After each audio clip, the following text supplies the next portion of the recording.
नमस्कार दोस्तों, स्वागत है आपका हमारे YouTube चैनल टॉप ट्रेंडिंग जीए में। दोस्तों, हम आपके लिए आज लेकर आए हैं विटामिन से संबंधित कुछ 60 क्वेश्चन, और वो आपके RRB NTPC, RRB group D और अन्य बहुत सारे एग्जाम में आपके बहुत ही फायदेमंद रहने वाले हैं। दोस्तों, वैसे तो लॉकडाउन का समय चल रहा है, लेकिन आपको अपनी प्रिपरेशन को कंटिन्यू रखना है और अपना टाइम डिस्टर्ब नहीं करना है। तो दोस्तों, जुड़े रहिए हमारे साथ और ऐसे ही टॉपिक वाइज अपनी तैयारी को मजबूत बनाइए। अगर आप विटामिन से संबंधित पहले भी कुछ पढ़ चुके हैं तो उसका आप रिवीजन भी कर लीजिए। दोस्तों, बिना किसी टाइम व्यर्थ किए हम चलते हैं हमारे पहले क्वेश्चन की तरफ। हमारा जो पहला क्वेश्चन है वो है, विटामिन क्या होते हैं। तो विटामिन जो होते हैं वो कार्बनिक यौगिक होते हैं। तो दोस्तों, हमारे अगले क्वेश्चन की ओर चलते हैं। हमारा अगला क्वेश्चन है, विटामिन को किन दो प्रकार में वर्गीकृत किया गया है। तो विटामिन जो होते हैं उनको दो भागों में बांटा गया है। एक तो होती है पानी में घुलनशील विटामिन और दूसरी होती है वसा में घुलनशील विटामिन। तो हमारा ऑप्शन जो तीसरा है वो सही होगा, उपयुक्त दोनों। तो चलते हैं हमारे अगले क्वेश्चन की तरफ। हमारा अगला क्वेश्चन जो है वो है, निम्नलिखित में से यौगिकों के किस समूह को सहायक आहार कारक कहा जाता है। तो इसका जो हमारा राइट आंसर होगा वो होगा ऑप्शन सी, विटामिन। तो विटामिन जो है इनको यौगिकों विटामिन को सहायक आहार कहा जाता है यौगिकों का। तो चलते हैं हमारे अगले क्वेश्चन की तरफ। हमारा अगला क्वेश्चन जो है वो है, फंक ने निम्नलिखित में से किसके बारे में बताया था। तो फंक जो है इन्होंने सबसे पहले फंक ने ही विटामिन के बारे में बताया था। तो ऐसे मान सकते हैं विटामिन की खोज भी फंक ने ही की थी। यह हमारे परीक्षा की दृष्टि से बहुत महत्वपूर्ण क्वेश्चन रहने वाला है। चलिए दोस्तों, अगले क्वेश्चन की तरफ चलते हैं। हमारा अगला क्वेश्चन जो है वह, गोल्डन दान में सर्वाधिक मात्रा में कौन सी विटामिन पाई जाती है। तो दोस्तों, गोल्डन दान जो होता है उसमें सबसे ज़्यादा विटामिन ए की मात्रा पाई जाती है। चलते हैं हमारे अगले क्वेश्चन की तरफ। विटामिन के अध्ययन को क्या कहा जाता है। तो विटामिन के अध्ययन को दोस्तों विटामिनोलॉजी कहा जाता है। तो इसका राइट आंसर हमारा होगा ऑप्शन ए। चलते हैं हमारे अगले क्वेश्चन की तरफ। हमारा अगला क्वेश्चन जो है वो है, सूर्य का प्रकाश त्वचा में उपस्थित इरागेस्टिरोल को किस विटामिन में परिवर्तित करता है। तो सूर्य का जो प्रकाश होता है उसका सीधा सा संबंध होता है विटामिन डी से। तो यहाँ पर हमारा जो राइट आंसर होगा वो होगा ऑप्शन डी, विटामिन डी। चलते हैं हमारे अगले क्वेश्चन की तरफ। हमारा अगला क्वेश्चन है, कौन सा विटामिन जल में घुलनशील है। तो जल में घुलनशील विटामिन के बारे में जब भी क्वेश्चन आ जाए तो इसमें एक हमें ट्रिक का यूज करना है। ट्रिक होती है जो वो होती है वसा में घुलनशील विटामिन के बारे में। तो वसा में यानी तेलीय पदार्थ में जो विटामिन घुलनशील होती है उनके लिए हमारे पास एक और ट्रिक है, वो है KEDA।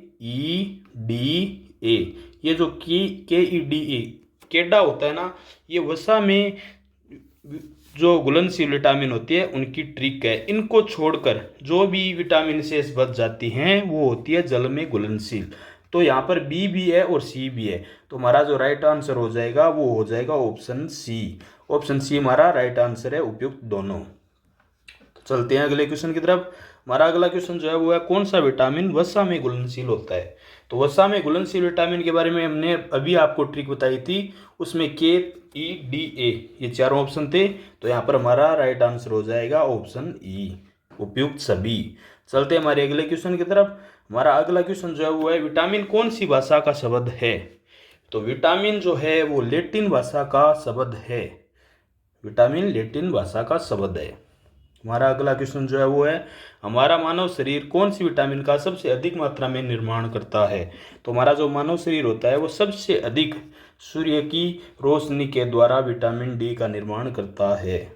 तो चलते हैं हमारे अगले क्वेश्चन की तरफ। हमारा अगला क्वेश्चन है, निम्नलिखित में से कौन सा विटामिन ई का सबसे अच्छा स्रोत है। तो विटामिन ई जो होती है उसका सबसे अच्छा स्रोत होता है वो होता है गेहूं, अंकुरित गेहूं। यहाँ पे कुछ मिस प्रिंट हो सकता है दोस्तों, प्रिंटिंग में कुछ इश्यू है, तो यहाँ पे तेल को आप काट सकते हैं। जो अंकुरित गेहूं होते हैं वो विटामिन ई का सबसे अच्छा स्रोत होता है। और दोस्तों याद रखना, विटामिन जो ई है इसे सौंदर्य का विटामिन भी कहा जाता है। विटामिन ई को सौंदर्य का विटामिन भी कहा जाता है। ये क्वेश्चन परीक्षा में बहुत बार आ चुका है। तो चलते हैं हमारे अगले क्वेश्चन की तरफ। हमारा अगला क्वेश्चन जो है वो है, जानवर अपने शरीर में लंबे समय तक ऊर्जा रखने के लिए निम्न में से किस अणु मॉलिक्यूल का प्रयोग करते हैं? तो जानवर जो होते हैं वो लंबे समय तक अपनी ऊर्जा बरकरार रखने के लिए अपने शरीर के अंदर है वो वसा को स्टोर करते हैं। तो हमारा ऑप्शन सी यहाँ पर राइट आंसर हो जाएगा। तो चलते हैं हमारे अगले क्वेश्चन की तरफ। हमारा अगला क्वेश्चन जो है वो है, किस विटामिन की कमी होने पर कैल्शियम का स्तर भी घट जाता है? दोस्तों यहाँ पर हमेशा हमें याद रखना है कि विटामिन डी और कैल्शियम का सीधा सीधा रिलेशन होता है। विटामिन डी का अगर स्तर शरीर में घट जाता है तो कैल्शियम का भी स्तर घट जाता है। तो यहाँ हमारा राइट आंसर जो होगा वो होगा ऑप्शन डी, विटामिन डी। चलते हैं हमारे अगले क्वेश्चन की तरफ। हमारा अगला क्वेश्चन है, भोजन के वर्ग में प्रति यूनिट कैलोरी की मात्रा सर्वाधिक होती है? तो ये जो चारों हैं मॉलिक्यूल हैं, यहाँ इनमें से कौन से मॉलिक्यूल में सबसे अधिक प्रोटीन यानी कैलोरी की मात्रा होती है? तो दोस्तों यहाँ पे हमें हमेशा याद रखना है, जो वसा होती है फैट, इसमें सबसे ज़्यादा ऊर्जा होती है। जो तेल या पदार्थ घी होते हैं उनमें सबसे अधिक कैलोरी ऊर्जा होती है, लेकिन पचने में सबसे अधिक टाइम भी यही लेते हैं। चलते हमारे अगले क्वेश्चन की तरफ। हमारा अगला क्वेश्चन है आंखों की तरफ। हमारा अगला क्वेश्चन है, अस्थि मृदुता ऑस्टियोमालासिया किस विटामिन की कमी के कारण होता है? तो पहले हम इस बीमारी के बारे में कुछ जान लेते हैं। ये जो बीमारी होती है ये बच्चों की बीमारी होती है। बच्चों की जो हड्डियां कमज़ोर हो जाती है विटामिन डी की कमी के कारण, उनकी हड्डियां कमज़ोर हो जाती है, तो उन्हें हॉस्पिटल के अंदर एक वैक्यूम होता है, उसके अंदर कृत्रिम रूप से रोशनी के द्वारा विटामिन डी दी जाती है और उसमें बच्चे जो होते हैं वो विकसित होते हैं। तो यहाँ पर हमारा राइट जो आंसर हो जाएगा वो हो जाएगा ऑप्शन डी, विटामिन डी। चलते हैं हमारे अगले क्वेश्चन की तरफ। हमारा अगला क्वेश्चन है, स्टेरॉइड विटामिन कौन सा होता है? तो याद रखना दोस्तों, steroid vitamin B vitamin D को कहा जाता है।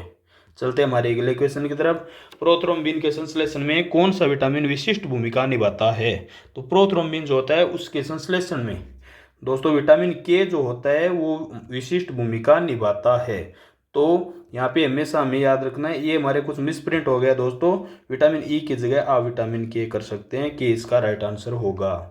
चलते हैं हमारे अगले क्वेश्चन की तरफ। हमारा अगला क्वेश्चन है, मानव शरीर में कैल्शियम की कमी किस विटामिन की कमी से हो जाती है? तो ये दोस्तों ये क्वेश्चन रिपीट हो चुका है, हम पहले भी बता चुके हैं। विटामिन जो डी होती है वो कैल्शियम की कमी अगर होती है तो विटामिन डी की कमी होने के कारण ही होती है। चलते हैं हमारे अगले क्वेश्चन की तरफ। नवजात शिशु की रक्तस्रावी रोग हेमरेहाजिक किस विटामिन की कमी से होता है? दोस्तों ये जो हेमरेहाजिक होता है वो बच्चे के शरीर के अंदर कुछ इंटरनल ब्लीडिंग स्टार्ट हो जाती है। इंटरनल जो ब्लीडिंग होती है उन्हें ही हेमरेज टाइप से ट्रीट किया ये हम देखते हैं। तो दोस्तों यहाँ पर जो है हमारा राइट आंसर जो होगा वो होगा ऑप्शन ए, विटामिन के। विटामिन के जो होती है इसकी कमी के कारण बच्चों के अंदर इंटरनल ब्लीडिंग स्टार्ट हो जाती है। दोस्तों अगर आपको हमारी ये वीडियो पसंद आ रही है तो वीडियो को आप लाइक कीजिए। अगर आपका कुछ सुझाव है तो वो कमेंट बॉक्स आपके लिए ही है, कमेंट बॉक्स में कमेंट करके हमें बताइए अगर आपका कोई सुझाव है। और अगर वीडियो आपको पसंद आ रहा है तो ज़्यादा से ज़्यादा अपने दोस्तों अपने भाई बंधु के साथ शेयर कीजिए, ताकि हम भी मोटिवेट हों और जो स्टूडेंट है उनको भी कुछ इंटरेस्टिंग क्वेश्चन मिल सके और उनकी प्रिपरेशन जो है वो मजबूत हो सके। दोस्तों आपको इस वीडियो पर ज़्यादा से ज़्यादा लाइक करने, आपको इस चैनल पर अच्छे से अच्छे वीडियो आपको जनरल नॉलेज के, स्टैटिक जीके के, करंट अफेयर के सभी प्रकार के मिलने वाले हैं। तो हमारे चैनल को आप सब्सक्राइब जरूर कीजिए। तो दोस्तों चलते हैं हमारे अगले क्वेश्चन की तरफ। हमारा अगले क्वेश्चन जो है वो है, किस विटामिन की कमी के कारण मानव शरीर में चोट के स्थान पर रक्त का थक्का नहीं बनता है? तो दोस्तों हम बहुत बार पढ़ चुके हैं कि जो ब्लड क्लॉटिंग होती है, रक्त का थक्का नहीं जमता है, वो विटामिन के की कमी की वजह से नहीं जमता है। तो दोस्तों चलते हैं हमारे अगले क्वेश्चन की तरफ। हमारा अगला क्वेश्चन है, वह कौन सा विटामिन है जो सिर्फ सूक्ष्म जीवी में ही पाया जाता है? तो दोस्तों सूक्ष्म जीवी जो होते हैं उनमें ही विटामिन जो B12 है ये सिर्फ सूक्ष्म जीवी ही में ही पाया जाता है। तो ऑप्शन डी हमारा यहाँ पर सही हो जाएगा। चलते हैं हमारे अगले क्वेश्चन की तरफ। हमारा अगला क्वेश्चन है, किस विटामिन की मात्रा अधिक हो जाने के कारण यकृत खराब हो जाता है, यानी हमारा लीवर जो होता है वो डैमेज हो जाता है? तो दोस्तों विटामिन B3 जो है इसकी अगर कमी आ जाती है तो हमारा यकृत खराब भी हो सकता है। चलते हैं हमारे अगले क्वेश्चन की तरफ। हमारा अगला क्वेश्चन है, कौन सी विटामिन का अन्य नाम सनशाइन विटामिन? तो सनशाइन विटामिन जो सूर्य की रोशनी होती है उसी के नाम पे ये लिया गया है, तो ये तो विटामिन डी ही होगा इसका राइट आंसर। चलते हैं हमारे अगले क्वेश्चन की तरफ। विटामिन ए का रासायनिक नाम क्या है? तो विटामिन ए जो होता है दोस्तों, इसका रासायनिक नाम जो होता है वो होता है रेटिनोल। हर एक विटामिन का अपना एक रासायनिक नाम होता है, कुछ के 2-3 जरूर हो सकते हैं। चलते हैं हमारे अगले क्वेश्चन की तरफ। अगला क्वेश्चन है, किस विटामिन की कमी से रतौंधी नामक बीमारी हो जाती है? तो विटामिन ए जो होती है इसकी कमी से रतौंधी रोग होता है। ये रतौंधी रोग होता क्या है दोस्तों, इसमें जब भी डे लाइट ये जो कम होती है, लाइट कम होती है, तो जो ये पेशेंट होता है, बीमार व्यक्ति होता है, उसको दिखना कम हो जाता है। मतलब लो लाइट के अंदर इसे बहुत ही कम दिखाई देता है, इसे रतौंधी कहा जाता है। चलते हमारे अगले क्वेश्चन की तरफ। हमारा अगला क्वेश्चन जो है वो है, निम्न में से कौन सी विटामिन को कैंसर के उपचार के रूप में काम में लिया जाता है? तो कैंसर का जो ये उपचार होता है विटामिन बी को काम लिया जाता है। तो हमारा यहाँ पर राइट आंसर हो जाएगा ऑप्शन बी।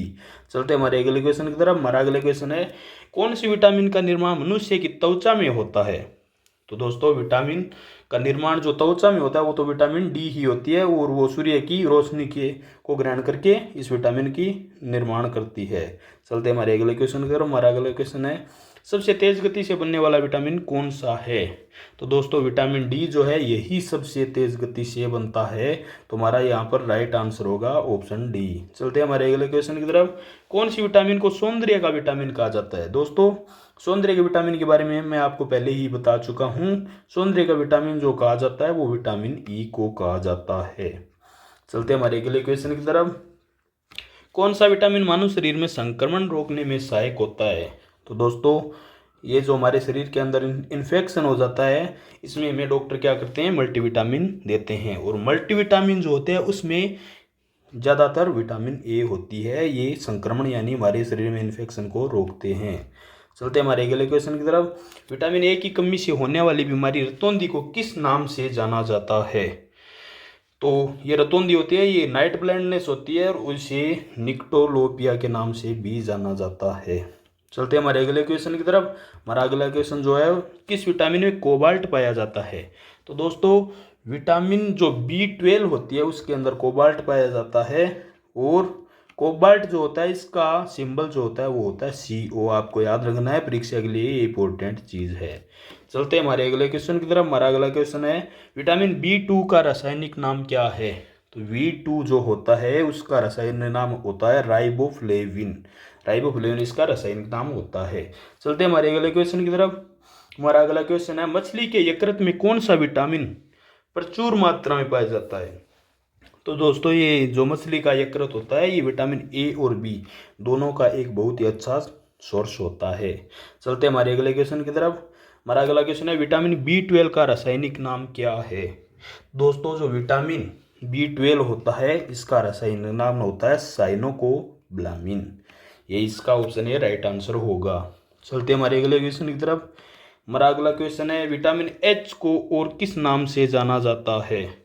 तो दोस्तों जो विटामिन H होती है उसको बायोटीन बी कहा जाता है, उसे विटामिन B7 भी कहा जाता है। तो हमारा यहाँ पर राइट आंसर हो जाएगा ऑप्शन सी उपयुक्त दोनों। चलते हमारे अगले क्वेश्चन की तरफ। विटामिन B5 का रासायनिक नाम क्या होता है? जो B5 होती है उसका रासायनिक नाम जो होता है वो होता है पेंटोथेनिक अम्ल। चलते हमारे अगले क्वेश्चन की तरफ। अगला क्वेश्चन है, विटामिन B3 का रासायनिक नाम क्या है? तो दोस्तों विटामिन B3 जो होती है उसका रासायनिक नाम नियासिन भी कहा जाता है उसे, और निकोटिन अम्ल भी कहा जाता है। चलते हमारे अगले क्वेश्चन की तरफ। हमारा अगला क्वेश्चन है, विटामिन डी का रासायनिक नाम क्या होता है? तो दोस्तों विटामिन डी का जो रासायनिक नाम होता है वो होता है कैल्सिफेरोल। कैल्सिफेरोल इसका राइट आंसर होगा। चलते हमारे अगले क्वेश्चन तरफ। रिकेटस रोग किस विटामिन की कमी के कारण होता है? तो जो रिकेटस रोग होता है दोस्तों वो भी विटामिन डी की कमी के कारण होता है। चलते हमारे अगले क्वेश्चन की तरफ। विटामिन से में कितनी ऊर्जा मिलती है? तो दोस्तों विटामिन से हमें कोई ऊर्जा नहीं मिलती है। विटामिन जो होते हैं वो हमारे शरीर में जैव उत्प्रेरक के रूप में कार्य करते हैं, तो इसमें कोई ऊर्जा तो नहीं होती है। चलते हैं हमारे अगले क्वेश्चन की तरफ। किस विटामिन को एंटी कैंसर विटामिन के नाम से जाना जाता है? तो जो एंटी कैंसर विटामिन होती है उसे वो विटामिन ए को कहा जाता है। विटामिन ए को एंटी कैंसर विटामिन कहा जाता है। विटामिन B1 का रासायनिक नाम क्या है? तो दोस्तों विटामिन B1 होती है, उसका रासायनिक नाम होता है थियामिन। चलते हैं हमारे अगले क्वेश्चन की तरफ। विटामिन बी की कमी से कौन सा रोग हो जाता है? तो विटामिन बी जो है उसकी कमी से बेरी रोग हो जाता है। ए की कमी से रतौंधी, बी की कमी से बेरी। चलते हमारे अगले क्वेश्चन की तरफ। किस विटामिन की कमी से मानसिक विकार या मंदबुद्धि और पेलाग्रा रोग हो जाता है?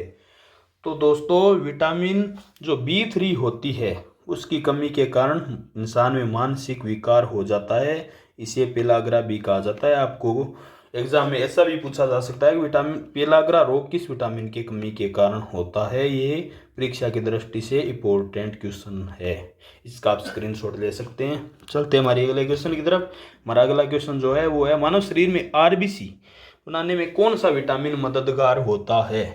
तो विटामिन जो C होता है वो मदद करता है हमारे शरीर में RBC बनने में। तो RBC जो होता है दोस्तों उसका आपको पूछा जा सकता है लाइफ कितना होता है, जीवन काल कितना, तो ये होता है 120 डेज। चलते हैं हमारे अगले क्वेश्चन की तरफ। अगला क्वेश्चन है विटामिन का मुख्य कार्य क्या होता है? तो दोस्तों मैं आपको पहले ही बता चुका हूँ कि विटामिन ऊर्जा तो प्रदान करता नहीं है, तो ये क्या होता है हमारे भोजन के उत्प्रेरक के रूप में कार्य करता है। भोजन को मतलब उत्प्रेरक वो होते हैं, उनको कहा जाता है जो हमारे नॉर्मल जो हमारी स्पीड होती है शरीर में कार्य करने की उसको बहुत ज़्यादा तक बढ़ा देते हैं। चलते हैं हमारे अगले क्वेश्चन की तरफ। हमारा अगला क्वेश्चन है किस विटामिन को हार्मोन भी कहा जाता है? तो दोस्तों जो विटामिन D होती है उसे हार्मोन के नाम से भी जाना जाता है। चलते हैं हमारे अगले क्वेश्चन की तरफ। कौन सा विटामिन मानव शरीर की हड्डियों को मजबूत बनाता है? तो विटामिन D होता है, ये हड्डी से ही संबंधित होता है, कैल्शियम इसमें होता है, तो ये हमारी हड्डियों को मजबूत बना देता है। चलते हैं हमारे अगले क्वेश्चन की तरफ। मानव शरीर में विटामिन A कहाँ पर संचित होता है? तो विटामिन जो जितने भी दोस्तों होते हैं वो हमारे यकृत में संचित स्टोर होते हैं। चलते हैं हमारे अगले क्वेश्चन की तरफ। किस विटामिन की कमी के कारण बाल सफ़ेद हो जाते हैं? तो दोस्तों ये जो B6, B12 ये दोनों विटामिन है, इन दोनों की ही कमी से बाल सफ़ेद हो सकते हैं। B1 से लेकर जो ये आते हैं B12 तक आते हैं दोस्तों, ये इसी प्रकार का इफेक्ट डालते हैं हमारे शरीर में, जैसे बाल सफ़ेद हो जाना, मुंह में छाले हो जाना, मतलब एलर्जी रहना, बाल झड़ना, इस प्रकार के साइड इफेक्ट देखे जाते हैं अगर इनकी इन विटामिनों की कमी हो जाती है। चलते हैं हमारे अगले क्वेश्चन की तरफ। पॉलिश किए हुए चावल खाने से कौन सा रोग हो जाता है? तो दोस्तों पॉलिश किए हुए जो चावल खाते हैं, जो ऊपर से चावल में पॉलिश की होती है, फिनिशिंग अच्छी होती है, वो अगर खाते हैं तो उनको बेरी रोग हो सकता है। चलते हैं हमारे अगले क्वेश्चन की तरफ। हमारा अगला क्वेश्चन जो है वो है माँ का दूध नवजात को लगभग संपूर्ण आहार प्रदान करता है, परंतु इसमें निम्नलिखित का अभाव होता है। इसमें एक जो होता है तत्व है उसकी कमी होती है, वो होता है लोह है। इसमें जो लोहा होता है उसकी कमी होती है। ये कुछ प्रिंटिंग वो टाइपिंग की दिक्कत है दोस्तों। चलते हैं हमारे अगले क्वेश्चन की तरफ। हमारा अगला क्वेश्चन है निम्नलिखित में से कौन सा विटामिन C का सबसे अच्छा स्रोत है? तो जो विटामिन C होता है दोस्तों वो सभी खट्टे फलों में होता है, लेकिन इसका सबसे अच्छा जो स्रोत है वो आंवला है, ना हम संतरा इसे नहीं कह सकते हैं। चलते हैं हमारा अगले क्वेश्चन की तरफ। वृद्ध व्यक्तियों की तुलना में बच्चों में प्रोटीन की आवश्यकता है किस प्रकार की होती है? तो ये क्वेश्चन इस तरह से है कि बच्चों में प्रोटीन की आवश्यकता कैसी होती है बजाय कि वृद्ध व्यक्तियों के? तो दोस्तों स्वाभाविक सी बात है, बच्चों में प्रोटीन की आवश्यकता हमेशा वृद्ध के कंपैरिजन में कम ही होगी। चलते हैं हमारे अगले क्वेश्चन की तरफ। अगला क्वेश्चन है निम्नलिखित में से प्रोटीन का मुख्य तत्व कौन सा है? तो दोस्तों प्रोटीन जो होती है उसका मुख्य तत्व जो होता है वो होता है कार्बन। चलते हैं हमारे अगले क्वेश्चन की तरफ। सामान्य क्रियाशील महिला के लिए दैनिक जीवन में प्रोटीन की उपयुक्त मात्रा कितनी होनी चाहिए? तो जो नॉर्मल हमारे घर पे काम करने वाली गृहिणी महिलाएं होती है उनको दैनिक जीवन में प्रोटीन की मात्रा जो होती है वो लगभग 46 ग्राम इतनी रिकमेंड होती है। चलते हैं हमारे अगले क्वेश्चन की तरफ, दूध पिलाने वाली माँ को प्रतिदिन आहार में कितने ग्राम प्रोटीन की आवश्यकता होती है। तो दूध पिलाने वाली जो माँ होती है उन्हें प्रतिदिन आहार में लगभग इसमें 70 ग्राम की आवश्यकता होती है। तो दोस्तों हमारे 60 क्वेश्चन पूरे हो चुके हैं। हम इसके आगे एक और वीडियो बनाने वाले हैं जिसमें लगभग 60 से लेकर 100 तक हम कुछ सिलेक्टिव क्वेश्चन, वो भी विटामिन से संबंधित क्वेश्चन लेने वाले हैं। उन क्वेश्चनों में हम उम्मीद करते हैं कि आपकी एग्जाम में उन क्वेश्चनों से बाहर कोई भी क्वेश्चन नहीं जाने वाला है। हम सब कुछ कवर करने की कोशिश कर रहे हैं। तो दोस्तों हम जितनी मेहनत हो पाई हमने की है। आप भी अपना थोड़ा बहुत योगदान दीजिए, वीडियो को लाइक कीजिए, चैनल को सब्सक्राइब कीजिए, अपने दोस्तों के साथ वीडियो को शेयर कीजिए। धन्यवाद दोस्तों, मिलते हैं अगले वीडियो में। तब तक के लिए जय हिंद, वंदे मातरम।